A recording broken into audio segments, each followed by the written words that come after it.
ನಮಸ್ತೆ ಸ್ನೇಹಿತರೆ, ಇವತ್ತಿನ ಒಂದು ತರಗತಿಗೆ ಸ್ವಾಗತವನ್ನು ಬಯಸ್ತಾ ಇದ್ದೇನೆ. ಕೇಂದ್ರ ಮತ್ತು ರಾಜ್ಯ ಸರ್ಕಾರದ ಪ್ರಚಲಿತ ಯೋಜನೆಗಳು, ಅವು ಮುಖ್ಯವಾಗಿ 2023-24ರಲ್ಲಿ ಬಂದಂತಹ ಯೋಜನೆಗಳನ್ನ ಇವತ್ತಿನ ಒಂದು ತರಗತಿಯಲ್ಲಿ ಡಿಸ್ಕಷನ್ ಮಾಡ್ತಾ ಹೋಗೋಣ.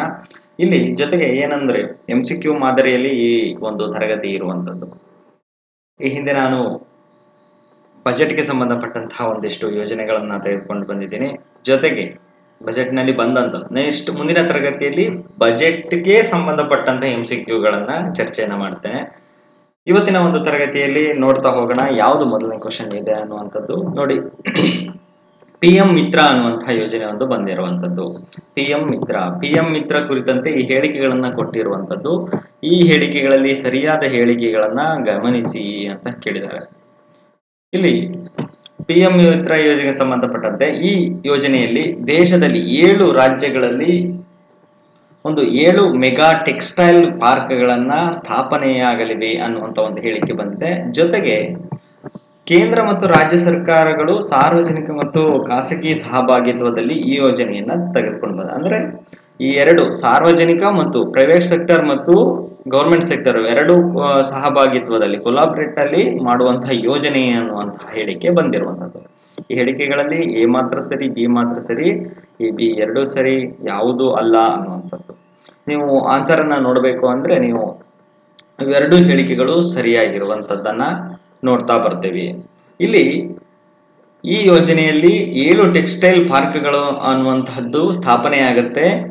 ಜೊತೆಗೆ ಆ ಒಂದು ಯಾವ ರಾಜ್ಯಗಳಲ್ಲಿ ಸ್ಥಾಪನೆ ಆಗುತ್ತೆ ಅನ್ನುವಂಥದ್ದು ಕೂಡ ಇಂಪಾರ್ಟೆಂಟ್. ಮೊದಲನೇದಾಗಿ ಕರ್ನಾಟಕ ರಾಜ್ಯ, ತಮಿಳುನಾಡು, ಮಹಾರಾಷ್ಟ್ರ, ಗುಜರಾತ್, ತೆಲಂಗಾಣ, ಮಧ್ಯಪ್ರದೇಶ ಮತ್ತು ಉತ್ತರ ಪ್ರದೇಶ, ಈ 7 ರಾಜ್ಯಗಳಲ್ಲಿ ಟೆಕ್ಸ್ಟೈಲ್ ಪಾರ್ಕ್ಗಳು ನಿರ್ಮಾಣ ಆಗುತ್ತೆ. ಅಂದ್ರೆ ಜವಳಿ ಕ್ಷೇತ್ರಕ್ಕೆ ಸಂಬಂಧಪಟ್ಟಂತಹ ಪಾರ್ಕ್ಗಳು ನಿರ್ಮಾಣ ಆಗುವಂತದ್ದು ನೋಡ್ತಾ ಬರ್ತಿದ್ವಿ. 2021 ಮತ್ತು 22ರ ಒಂದು ಆಯವ್ಯಯದಲ್ಲಿ ಬಂದಂತಹ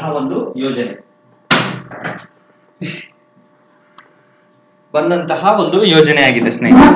ನಂತರದಲ್ಲಿ ಈ ಟೆಕ್ಸ್ಟೈಲ್ ಪಾರ್ಕ್ಗಳನ್ನ ಯಾವ ಸಚಿವಾಲಯ ನೆರವೇರಿಸಿಕೊಡುತ್ತೆ ಅಂದ್ರೆ ಕೇಂದ್ರ ಜವಳಿ ಸಚಿವಾಲಯ. ನೋಡಲ್ ಸಚಿವಾಲಯ ಯಾವುದು? ಕೇಂದ್ರ ಜವಳಿ ಸಚಿವಾಲಯ ಇದರ ಒಂದು ಯೋಜನೆಯನ್ನ ರೂಪುರೇಷೆ ಮಾಡುತ್ತೆ.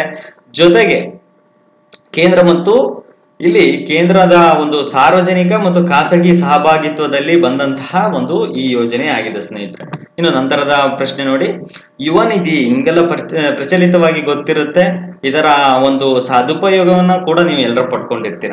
ಈ ಯೋಜನೆಗೆ ಸಂಬಂಧಪಟ್ಟಂತೆ ಕೆಳಗಿನ ತಪ್ಪಾದ ಹೇಳಿಕೆಯನ್ನ ಗಮನಿಸಿ ಅಂತ ಕೇಳಿದ್ದಾರೆ. ಇಲ್ಲಿ ಸರಿಯಾದ ಹೇಳಿಕೆ ಅಲ್ಲ, ತಪ್ಪಾದ ಹೇಳಿಕೆಯನ್ನ ಗಮನಿಸಿ ಅಂತ ಕೇಳಿದ್ದಾರೆ.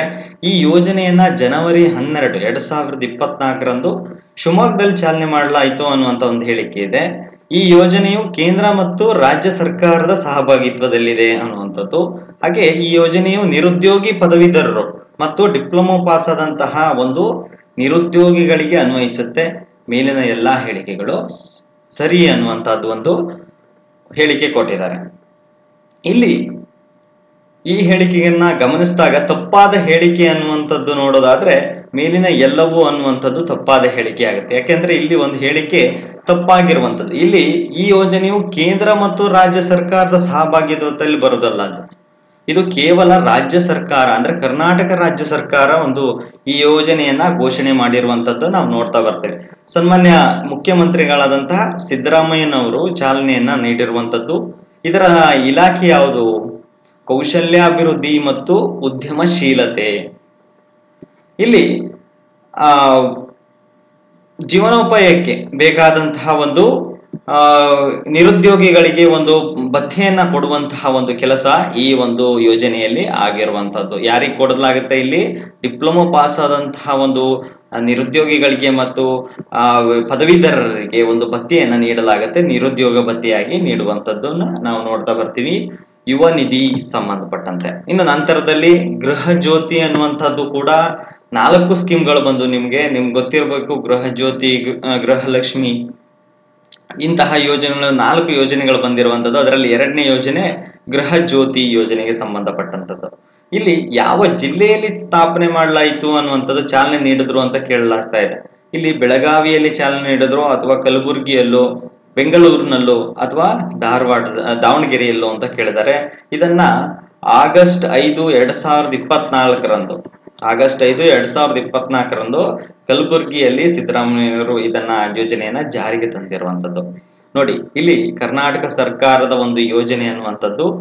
ಹಾಗೆ ಇಲ್ಲಿ ಪ್ರತಿ ಮನೆಗೂ ಕೂಡ ಪ್ರತಿ ತಿಂಗಳು ಒಂದು 200 ಯೂನಿಟ್ಗಳವರೆಗೆ ಒಂದು ಬಳಕೆಯ ಮಿತಿಯನ್ನ, ಅಂದ್ರೆ ಕರೆಂಟ್ ಅನ್ನ, ನೀವು ವಿದ್ಯುತ್ತನ್ನ 200 ಯೂನಿಟ್ಗಳವರೆಗೆ ಒಂದು ಬಳಕೆ ಮಾಡುವಂತಹ ಉಚಿತ ವಿದ್ಯುತ್ತನ್ನ ಈ ಒಂದು ಯೋಜನೆಯಲ್ಲಿ ತೆಗೆದುಕೊಂಡು ಬಂದಿರುವಂತದ್ದು ನಾವು ನೋಡ್ತಾ ಹೋಗ್ತೇವೆ. ಇನ್ನು ನಂತರದಲ್ಲಿ ಗೃಹಲಕ್ಷ್ಮಿ ಅನ್ನುವಂತಹ ಒಂದು ಯೋಜನೆ ಬಂದಿದೆ. ಅದು ಕೂಡ ನಮ್ಮ ರಾಜ್ಯ ಸರ್ಕಾರದ ಯೋಜನೆ ಆಗಿರುತ್ತೆ. ಇಲ್ಲಿ 2 ಹೇಳಿಕೆ ಕೊಟ್ಟಿದ್ದಾರೆ. ಈ ಯೋಜನೆಯನ್ನು ಅನುಷ್ಠಾನಗೊಳಿಸಿದವರು ಮಹಿಳಾ ಮತ್ತು ಮಕ್ಕಳ ಅಭಿವೃದ್ಧಿ ಇಲಾಖೆ ಅನ್ನುವಂತ ಒಂದು ಹೇಳಿಕೆ. ಜೊತೆಗೆ ಇನ್ನೊಂದು ಹೇಳಿಕೆ ಇದೆ. ಈ ಯೋಜನೆಯಡಿ ಕರ್ನಾಟಕ ರಾಜ್ಯದ ಕುಟುಂಬದಲ್ಲಿನಂತಹ ಒಂದು ಕುಟುಂಬದ ಯಜಮಾನಿ ಮಹಿಳೆಗೆ ಪ್ರತಿ ತಿಂಗಳು 2,000 ರೂಪಾಯಿಯನ್ನ ನೀಡಲಾಗುತ್ತೆ ಅನ್ನುವಂತ ಹೇಳಿಕೆ ಕೊಟ್ಟಿದ್ದಾರೆ. ಇವೆರಡು ಹೇಳಿಕೆಗಳನ್ನ ಸರಿಯಾಗಿರುವಂತದ್ದು ನೋಡ್ತಾ ಬರ್ತೇವೆ.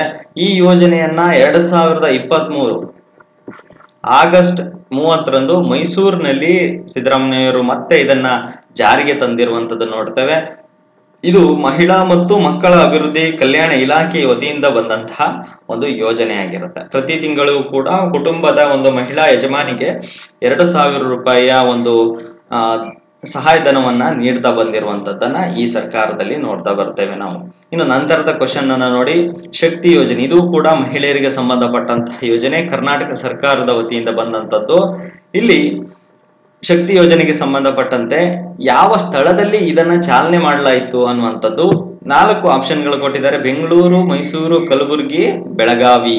ಈ ಯೋಜನೆಯನ್ನ ಬೆಂಗಳೂರಿನಲ್ಲಿ ನಮ್ಮ ಸಿದ್ದರಾಮಯ್ಯನವರು ಸ್ವತಃ ಒಂದು KSRTC ಬಸ್ನಲ್ಲಿ ಪ್ರಯಾಣ ಮಾಡುವ ಮೂಲಕವಾಗಿ ಈ ಯೋಜನೆಯನ್ನ ಜಾರಿಗೆ ತಂದಿರುವಂತದ್ದು ನೋಡ್ತೇವೆ. ಯಾವಾಗ ಜಾರಿಗೆ ಬಂತು? 2023 ಜೂನ್ 11 ಸುಮಾರು 1 ವರ್ಷದ ಅವಧಿ ಆಗ್ತಾ ಬಂದಿದೆ.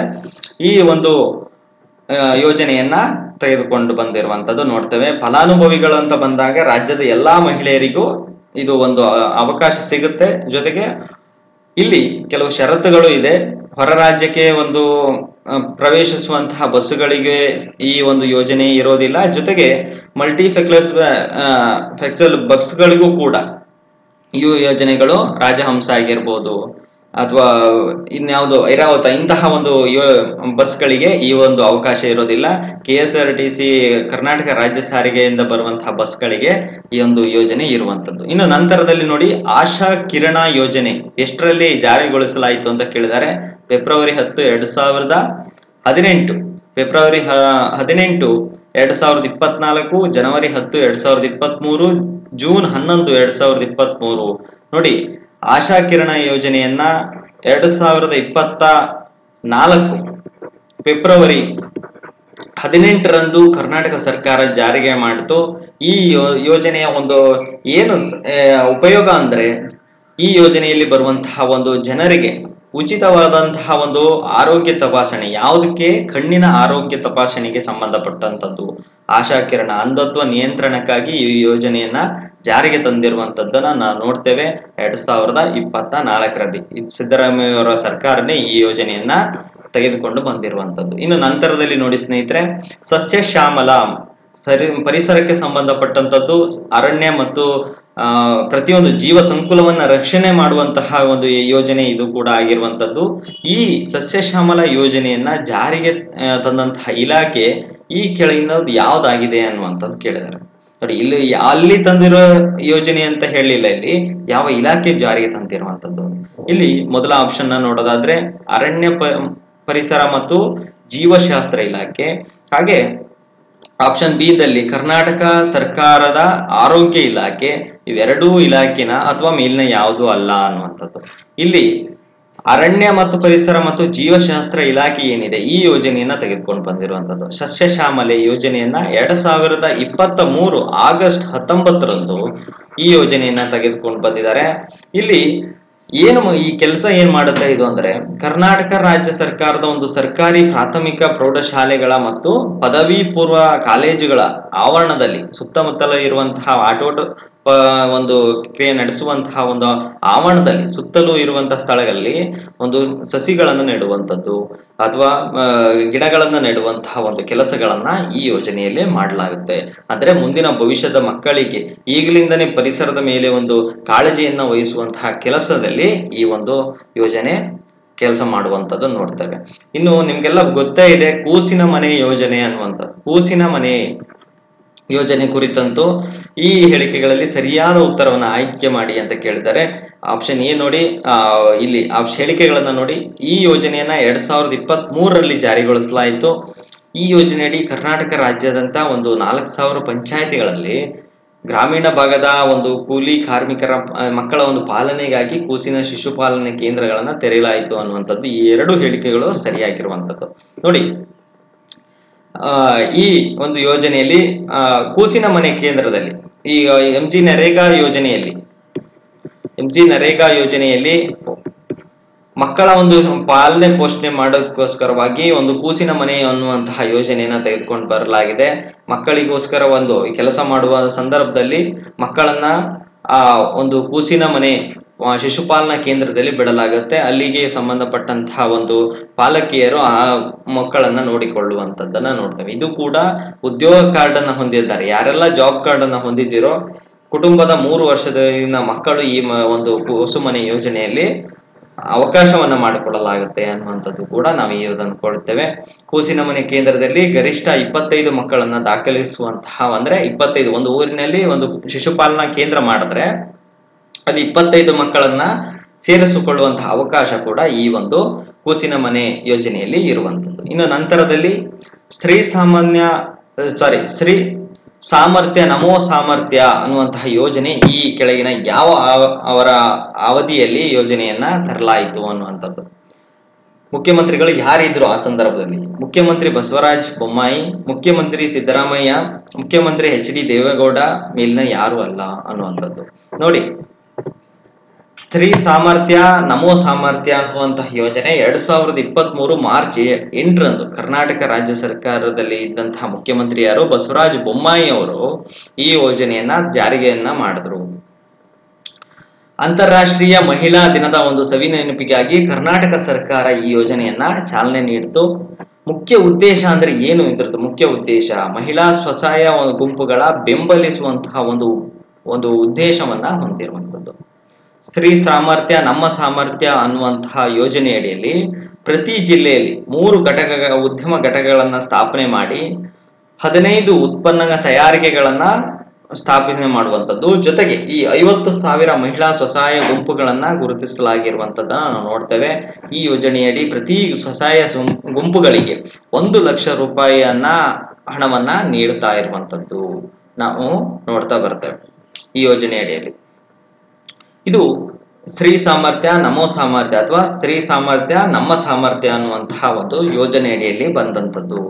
ಇನ್ನು ಕೊನೆಯದಾದ ಒಂದು ಕ್ವಶನ್, ನಮ್ಮ ಕ್ಲಿನಿಕ್ ಯೋಜನೆಗೆ ಸಂಬಂಧಪಟ್ಟಂತೆ ಯಾವ ಸ್ಥಳದಲ್ಲಿ ಈ ಯೋಜನೆಯನ್ನ ಚಾಲನೆ ನೀಡಲಾಯಿತು ಅನ್ನುವಂಥದ್ದು? ಧಾರವಾಡ, ಬೆಳಗಾವಿ, ಹುಬ್ಬಳ್ಳಿ, ದಾವಣಗೆರೆ ಅನ್ನುವಂಥದ್ದು. ಧಾರವಾಡ ಜಿಲ್ಲೆಯ ಒಂದು ಬೈರಿಕೊಪ್ಪ ಎಂಬಂತಹ ಸ್ಥಳದಲ್ಲಿ ಬಸವರಾಜ ಬೊಮ್ಮಾಯಿ ಅವರು 2022 ಡಿಸೆಂಬರ್ 14ರಂದು ಈ ಒಂದು ಯೋಜನೆಯನ್ನ ಚಾಲನೆ ಮಾಡಿರುವಂತದ್ದು. ಈ ಯೋಜನೆಯಲ್ಲಿ ನಮ್ಮ ಕ್ಲಿನಿಕ್ ಅನ್ನುವಂತಹ ಒಂದು ಯೋಜನೆಯಲ್ಲಿ ದೊರೆಯುವಂತಹ ಎಲ್ಲಾ ಸೇವೆ, ತಪಾಸಣೆಗಳು, ಪರೀಕ್ಷೆಗಳು ಸಂಪೂರ್ಣವಾಗಿ ಉಚಿತವಾಗಿರುತ್ತೆ. ರೋಗಿಗಳು ಯಾವುದೇ ಒಂದು ಶುಲ್ಕವನ್ನು ಭರಿಸುವಂತಹ ಅಗತ್ಯ ಇಲ್ಲ ಅನ್ನುವಂತಹ ಒಂದು ಅಡಿಯಲ್ಲಿ, ಯೋಜನೆಯ ಒಂದು ಶೀರ್ಷಿಕೆ ಅಡಿಯಲ್ಲಿ ಈ ಯೋಜನೆಯನ್ನ ತಂದಿರುವಂತದ್ದು ನಾವು ನೋಡ್ತೇವೆ. ಇದಿಷ್ಟು ಇವತ್ತಿನ ಒಂದು ಕ್ವಶನ್ ಆಗಿತ್ತು ಸ್ನೇಹಿತರೆ. ಈ ಮಾಹಿತಿ ಇಷ್ಟ ಆಗಿದ್ರೆ ಲೈಕ್ ಮಾಡಿ ಅಂತ ಕೇಳ್ತಾ ಕ್ಲಾಸ್ ನೋಡಿದ್ದಕ್ಕೆ ಧನ್ಯವಾದ. ನಮಸ್ಕಾರ.